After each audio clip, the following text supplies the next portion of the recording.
नमस्कार। Pipes and system से एक और प्रॉब्लम है। अल्टरनेट वर्क का कॉन्सेप्ट देख रहे हैं यहाँ पे भी, लेकिन यहाँ पे एक इंटरेस्टिंग प्रॉब्लम है क्योंकि a tap can fill a tank in, यहाँ तक तो नॉर्मल चलेगा। Tap can fill a tank in 6 hour and another tap can empty in 8 hours. ठीक है, तो एक को ए मान लेते हैं तो वो 6 घंटे में भरता है, एक को बी मान लेते हैं 8 घंटे में खाली करता है। ये निगेटिव काम कर रहा है, दोनों को हम क्या लेंगे, एलसीएम। तो 24 आएगा। ये 4 टाइम्स में, ये 3 टाइम्स में, लेकिन क्योंकि ये नेगेटिव काम कर रहा है तो एफिशिएंसी नेगेटिव है। यहां तक तो कर लेते हैं। If starting from the first step, A से स्टार्ट कर रहे हैं, they are open one after other alternatively for एक एक एक घंटे के लिए इसको चला रहे हैं। After how many hours will the tank be full. ठीक है, एक एक घंटे के लिए क्योंकि इनको चला रहे हैं, तो सबसे पहले ए आएगा। ठीक है, देन फिर बी आएगा, देन फिर अगेन ए आएगा, देन बी आएगा, and this will go on. अब ये एक एक घंटे के लिए आ रहे हैं। ए का एफिशिएंसी है 6, बी का एफिशिएंसी -3 है। ठीक है, देन अगेन ए का एफिशिएंसी 6, बी का एफिशिएंसी -3। इससे क्या हो रहा है? इससे ही अगर देखें, हम क्या देखते हैं, रिपीटेटिव यूनिट ही तो देखते हैं। तो ए बी, ये 2 दिन का काम ही तो आपस में रिपीट हो रहा है। अब अगर देखें तो 2 दिन में कितना काम हो रहा है? 2 दिन है या आवर है? आवर है यहाँ पे। तो 2 आवर में हमारे पास 3 यूनिट काम हो रहा है, क्योंकि 6 ये भरता है तो 3 ये खाली करता है, तो 3 यूनिट काम हो रहा है। अब यहाँ पे यही कंफ्यूजन आता है कि जब हम ऐसे प्रॉब्लम्स को देखते हैं कि 2 आवर में 3 यूनिट काम हो रहा है और हमें 24 यूनिट काम करना है, तो हम क्या करते हैं, दोनों तरफ 8 से मल्टीप्लाई कर देते हैं। तो ये 24 यूनिट काम कितने में हो जाएगा? 16 आवर में। लेकिन वहां हो जाता है गलती, क्योंकि आप बोलेंगे कि ये तो ऑप्शंस में भी दिख जाएगा। हाँ होता है, क्योंकि उन्हें भी पता होता है कि ये गलती करेंगे हम। अब एक्चुअली होता क्या है, इसको समझने के लिए, ऐसे फिर समझ में नहीं आता है। तो इसको समझने के लिए अगर देखें कि मान लेते हैं कि एक सिनेरियो है, ये ऐसे ही कोई भी केस ले रहे हैं। लेट से ए का एफिशिएंसी हमारे पास है 5, बी का एफिशिएंसी है -4। ए पहले आ रहा है, 5 यूनिट काम किया, फिर बी आया -4 का। ठीक है, और मान लो हमें कुछ नंबर ऑफ वर्क करना है। लेट्स से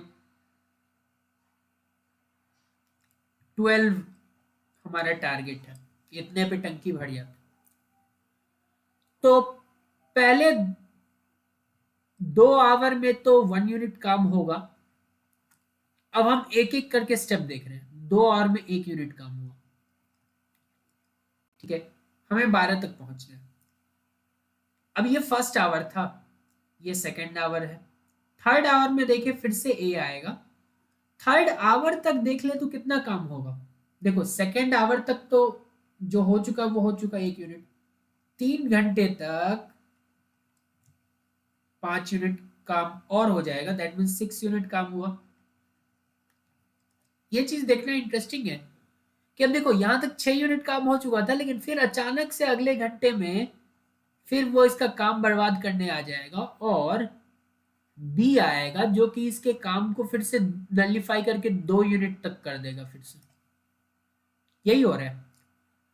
तो लेट से अगर कोई हमें बोलता है कि हमें 6 यूनिट काम करना है, ठीक है, तो अगर आप इस फंडे के हिसाब से जाते कि 2 आवर में अगर ये 1 यूनिट काम कर रहा है और हमें 6 यूनिट लेट से हमें करना है, तो हम आप क्या करते, दोनों को 6 से मल्टीप्लाई करके बोलते 12 आवर में 6 यूनिट काम होगा। आप इस फंडे के हिसाब से ये बोलते हैं।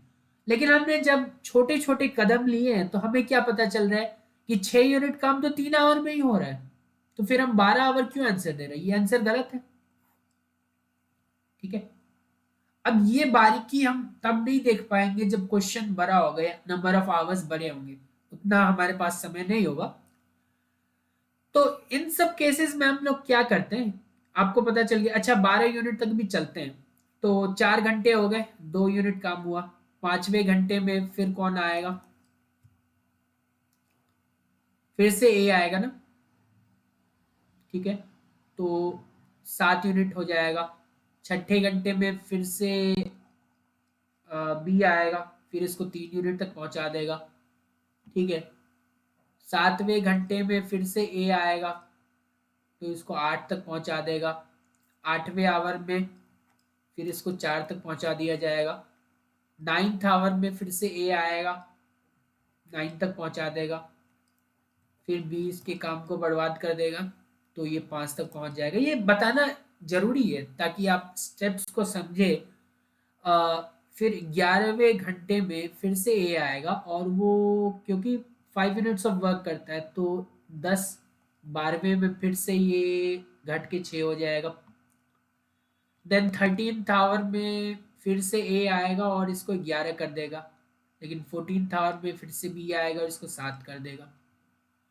अब 15th आवर में फिर से ए आके 7 + 5 12 हमारे टारगेट तक पहुंच जाएगा। देखो हमने एक्चुअली धीरे धीरे मतलब एक एक स्टेप करके एक एक आवर करके अगर सॉल्व किया है तो एग्जैक्ट आएगा, वो वहां पे गलती नहीं हो सकता, लेकिन ये हम नहीं कर सकते, ये आपको पता है, ठीक है, क्योंकि टाइम नहीं होता उतना। तो यहाँ पे आपको लग रहा है कि इतना काम 15 घंटे में हो रहा है, ठीक है। लेकिन अगर नेटवर्क देखते हैं कि 2 आवर में अगर 1 यूनिट काम हुआ है और हमें 12 यूनिट काम करना है, तो दोनों को 12 से मल्टीप्लाई कर दो, तो 24 आवर में 12 यूनिट काम होगा। जबकि एग्जैक्ट आंसर क्या है, 15 आवर। देख रहे हो कैसे गलती हो रहा है। तो यही गलती ना हो इस तरह के प्रॉब्लम्स में, इसीलिए हम क्या करते हैं कि अब तो इस अप्रोच को हटाना होगा, क्योंकि हमें पता है इसे सही आंसर नहीं आने वाला। तो हम क्या करते हैं कि ये पॉजिटिव वर्क जो है ना, इसको नेटवर्क में मतलब टोटल वर्क में से सब्ट्रैक्ट कर लेते हैं। तो 24 - 4, सो दिस इज 20, ठीक है।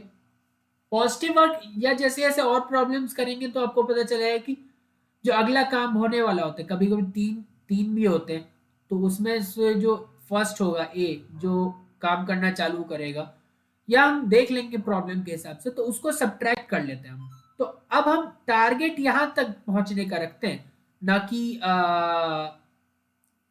इधर 24 तक पहुंचने की। तो 20 तक पहुंचने का अगर आप सोच रहे हैं, तो 2 आवर में अगर 3 यूनिट काम हो रहा है, तो फिर यहाँ पे अगर 20 तक पहुंचना है, कुछ गलती कर रहे हैं क्या हम लोग? हाँ, आई थिंक एक गलती कर रहे हैं हम लोग। यहाँ पे ये 6 क्यों लिखा है मैंने, यहाँ 4 होना चाहिए, माफी चाहता हूँ, ठीक है। तो 2 आवर में 1 यूनिट काम हो रहा है। और ऐसे भी देखते अगर आप, तो आप दोनों तरफ चाहते 24 से मल्टीप्लाई करना, ताकि ये 48 आवर में 24 यूनिट वर्क हो जाए, जो कि गलत होता है वहां भी, ठीक। तो अब देखें, तो अब हमें पहुंचना कहाँ तक है, 20 यूनिट वर्क तक, ठीक है। तो 20 तक पहुंचते हैं पहले, तो इधर भी 20 से मल्टीप्लाई करो, इधर भी 20 से मल्टीप्लाई करो।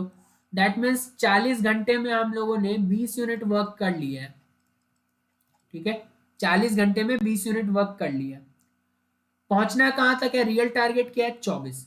अब क्योंकि 40 घंटे हो चुके हैं, मतलब एक पेयर में 2 घंटा होता है, तो ए बी का 20 पेयर तो खत्म होगा। जब 21वां पेयर आएगा तो शुरुआत कौन करेगा, ए करेगा ना। ए कितना काम करता है, 4 घंटे, 4 यूनिट वर्क करता है। तो एक और घंटा ले लो, तो 41 घंटे में 24 यूनिट वर्क, क्योंकि ए अगला आएगा वो 4 यूनिट काम करेगा। तो ये रियल आंसर होगा कि 41 आवर में 24 यूनिट वर्क, मतलब कंप्लीट वर्क 41 आवर में कंप्लीट होता है। अब यहीं पे फिर गलती हो गया ना कि अगर आगे, ये तो सही आंसर है हालांकि, अब अगर थोड़ा सा आगे देख लेते 42 आवर तक, तो 42nd आवर कंप्लीट होने पे फिर से ये 21 हो जाएगा। तो यही होते रहता है यहाँ पे। इसीलिए शुरुआत का जो पॉजिटिव वर्क होता है उसको सब्ट्रैक्ट करते हैं, वहां तक पहले पहुंचते हैं और फिर धीरे धीरे कदम बढ़ाते हैं। बस इस क्वेश्चन को करने का यही फंड है। बहुत बहुत धन्यवाद।